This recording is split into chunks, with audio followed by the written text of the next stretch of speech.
Hello friend, আমি আর কে garden থেকে তোমাদের সুমন বলছি। বন্ধুরা, বর্ষা শুরু হয়ে গেছে। ছাদ বাগানের সমস্ত গাছেরা তাদের খুশিতে আনন্দে রয়েছে। অন্যদিকে হাতছানি দিচ্ছে আর এক বিপদ। অনবরত বৃষ্টির জলে ভিজে গোটা গাছ, টব এবং মাটি। তার ফলে একসময় মাটি সম্পূর্ণ কম্প্যাক্ট হয়ে যাচ্ছে, তেমনি বাড়ছে ফাঙ্গাস, পোকামাকড়ের কিন্তু দ্বিগুণ সম্ভাবনা। এদের হাত থেকে বাঁচতে গেলে এখন আমাদের হাতে রাখতে হবে দুটি অস্ত্র, যেটি ঢালের মতো রক্ষা করবে আমাদের গাছগুলোকে। কি সেই অস্ত্র, তাই নিয়ে আজকের ভিডিও।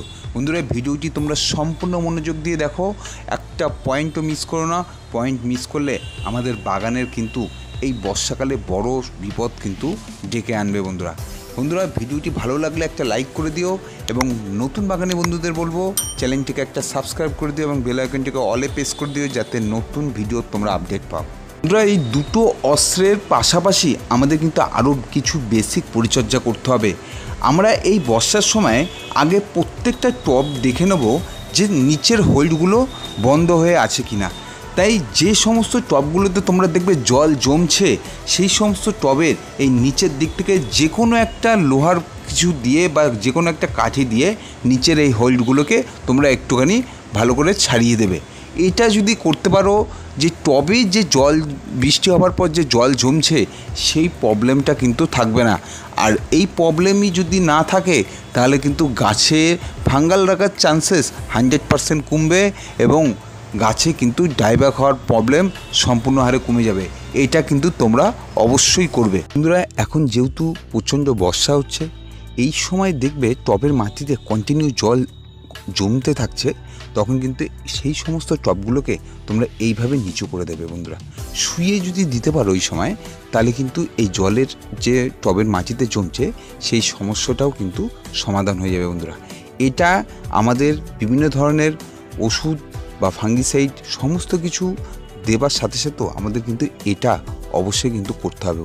বন্ধুরা, এই বর্ষাতে বাগানের যে দুটি অস্ত্রের কথা বলেছি, ওটি কিন্তু কোনো প্রমোশনাল ভিডিও নয়। আমি দীর্ঘদিন ধরে ইউজ করছি এবং তাতে ভালো ফল লাভ পেয়েছি। আমি তার জন্যই ভিডিওর মাধ্যমে তোমাদের ওই দুটিকে দেখাবো। বন্ধুরা, প্রথম অস্ত্রটি হলো কীটনাশক প্রোফেস সুপার। নামটা কিন্তু আমরা সবাই শুনেছি। এই প্রোফেস সুপারে আছে কেমিক্যাল কম্পোজিশনে থাকে কিন্তু প্রোফোনোফস 40% এবং সাইপারমেথ্রিন 40% ইসিতে। বন্ধুরা, এই কীটনাশকটি আমাদের বর্ষাকালে বাগানে কী রূপে কাজ করবে, আজ সেটি নিয়েই থাকবে তথ্য। এটি স্পর্শ এবং পাকস্থলী জনিত একটি কীটনাশক।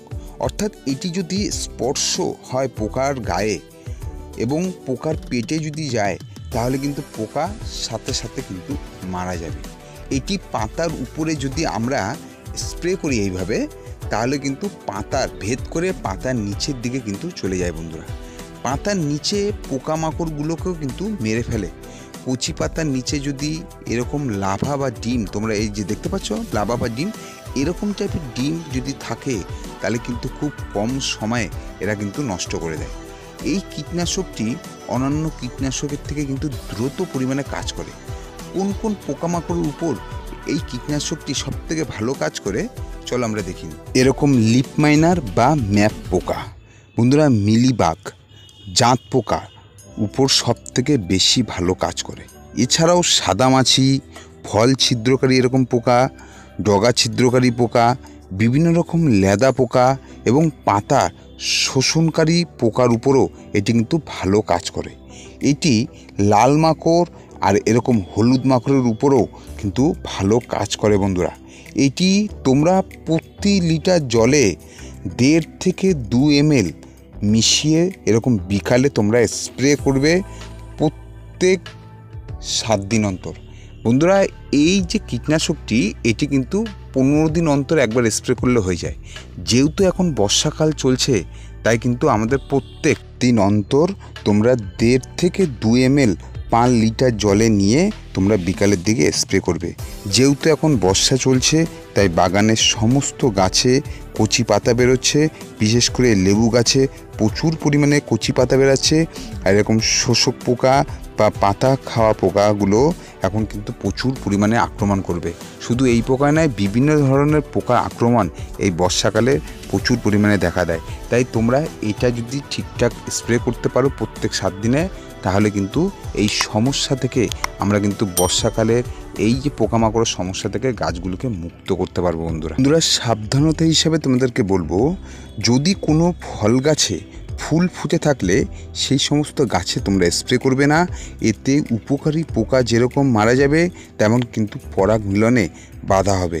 তাই ফুলে কড়ি অবস্থায় তোমরা কিন্তু এটা স্প্রে করতে পারবে। আর তোমরা যে কোনো ফল মানে যে কোনো ফল বা সবজি গাছে তোমরা যদি স্প্রে করো, তার 10 থেকে 12 দিন পর সেই সমস্ত সবজি বা ফলে খেলে তোমাদের কোনো রকম প্রবলেম হবে না। স্প্রে করার 10 থেকে 12 দিন পর ওই সমস্ত ফল এবং সবজি তোমরা তুলে খেতে পারবে। বন্ধুরা বাংলাদেশের বন্ধুরা এই কম্পোজিশনে তোমরা পাবে নাইট্রো, হামলা, 550, সাবিক্রম, এই ধরনের ওষুধগুলো তোমরা সেম কম্পোজিশনে পেয়ে যাবে। তোমরা এরকম পেলে তোমরা এই ওষুধে স্প্রে করো। বন্ধুরা দ্বিতীয় অস্ত্রটি হলো ফাঙ্গিসাইড। বন্ধুরা বর্ষার সময় গাছে কোন ফাঙ্গিসাইড স্প্রে করলে লেবু গাছে এরকম ক্যাঙ্কার রোগ, ডাইব্যাক রোগ, গামোসিস রোগের প্রধান হাতিয়ার হিসাবে আমরা কিন্তু কপার অক্সাইড যুক্ত ফাঙ্গিসাইড ব্যবহার করব। এর মধ্যে কপার থাকে 50% WP ফরমেশনে। এটি একটি স্পর্শবাহী ফাঙ্গিসাইড।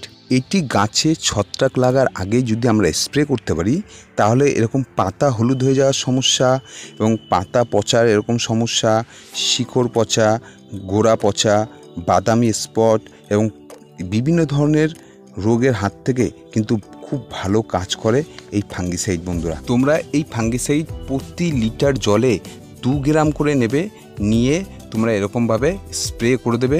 সকালে হোক বিকালে হোক তোমরা এইভাবে স্প্রে করে দেবে। বন্ধুরা প্রত্যেকটা গাছে স্প্রে করে দেবে।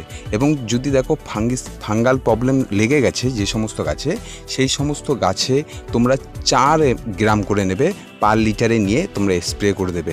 এবং দেখলে যদি কোনো গাছ ঝিমিয়ে পড়ে বা গোড়া পচার সমস্যা দেখা দিচ্ছে, তাহলে কিন্তু তোমরা টবের মাটিতে 4 গ্রাম করে লিটারে নিয়ে তোমরা কিন্তু টবের মাটিতে দিয়ে দেবে। এটা যদি করতে পারো, বাগানের সমস্ত গাছ ফ্রেশ থাকবে, সুস্থ থাকবে, ভালো থাকবে।